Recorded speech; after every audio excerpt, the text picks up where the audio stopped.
شہزادی نے کہانی شروع کی اور بولی، بادشاہ سلامت، کل ہم نے سنا کہ کیسے ایک پرانے شہر میں دو بھائی رہتے تھے، قاسم اور علی بابا۔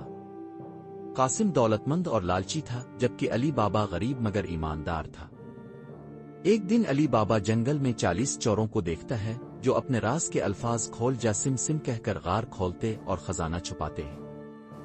جب چور چلے جاتے ہیں تو علی بابا بھی وہی الفاظ دہرا کر تھوڑا سا سونا اٹھا لاتا ہے۔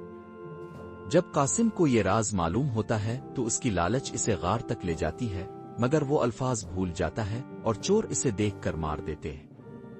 علی بابا غم کے ساتھ بھائی کو دفناتا ہے اور قسم کھاتا ہے کہ اب یہ راز کسی کو نہیں بتائے گا۔ آج ہم سنتے ہیں کہ کیسے 40 چور واپس آئے اور کیسے عقلمندی نے علی بابا کی جان بچائی۔ جب چور غار میں واپس آئے تو انہوں نے دیکھا کہ قاسم کی لاش تو غائب ہے۔ سردار غصے میں بولا، کوئی اور بھی ہمارا راز جانتا ہے؟ انہوں نے جنگل میں تلاشی شروع کی تو زمین پر پاؤں کے نشان ملی۔ ایک چور بولا، یہ نشان گاؤں کی طرف جا رہے ہیں۔ سردار نے حکم دیا، اس آدمی کو ڈھونڈو جسے ہمارا راز معلوم ہے۔ چور پاؤں کا نشان کا پیچھا کرتے ہوئے اس کے گھر تک پہنچ گئے۔ اس نے علی بابا کے دروازے پر نشان لگا دیا تاکہ رات میں باقی چور آ کر اس پر حملہ کر سکیں، مگر علی بابا کی بیوی بہت عقل مند تھی۔ اس نے دیکھا کہ کسی نے گھر پر نشان لگایا ہے تو فوراً وہی نشان سب گھروں کے دروازوں پر لگا دیے۔ رات کو جب چور آئے تو انہوں نے دیکھا سب گھروں پر ایک جیسا نشان لگا ہوا ہے۔ وہ گھبرا گئے اور واپس چلے گئے۔ سردار نے کہا، اس بار چالاکی سے کام لینا ہوگا۔ تھوڑے دن بعد سردار نے ایک نیا منصوبہ بنایا۔ وہ تیل بیچنے والے کا بھیس بنا کر آیا اور ساتھ لایا 39 بڑی مشقیں جن میں چور چھپے ہوئے تھے۔ صرف ایک میں اصلی تیل تھا۔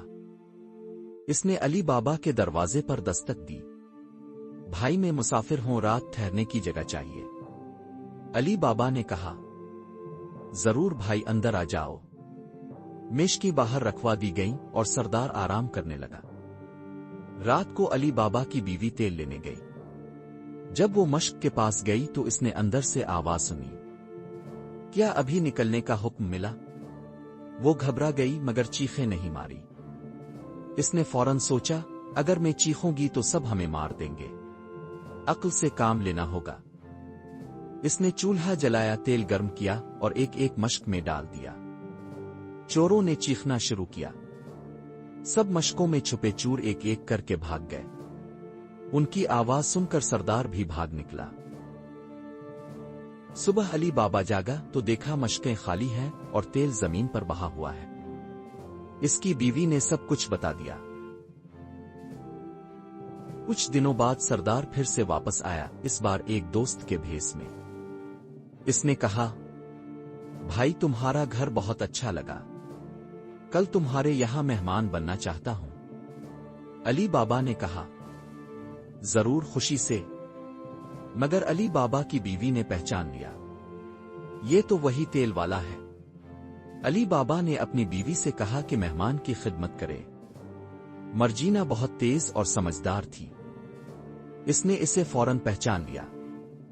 اس نے ایک منصوبہ بنایا، اندر گئی اور شربت میں نیند کی دوا ملا دی۔ جب سردار نے شربت پیا وہ بے ہوش ہو گیا۔ مرجینا نے اسے رسی سے باندھ دیا۔ علی بابا نے چہرہ دیکھا اور کہا، یہی ہے چوروں کا سردار، اس نے میرا بھائی مارا اور مجھے قتل کرنا چاہا، اب یہ نہیں بچ پائے گا۔ سردار نے معافی مانگی مگر علی بابا نے اسے قید کروا دیا۔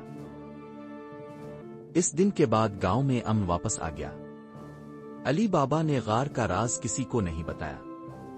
مرجینا کی ہمت اور عقلمندی نے علی بابا کی جان بچائی۔ شہزادی مسکرائی اور بولی، اس طرح علی بابا اور اس کی عقلمند بیوی نے اپنی جان بچائی اور 40 چوروں کو ان کے انجام تک پہنچایا۔ بادشاہ حیران ہوا، واہ شہزادی، تمہاری کہانیوں میں ہمیشہ کوئی نہ کوئی سیکھ ہوتی ہے۔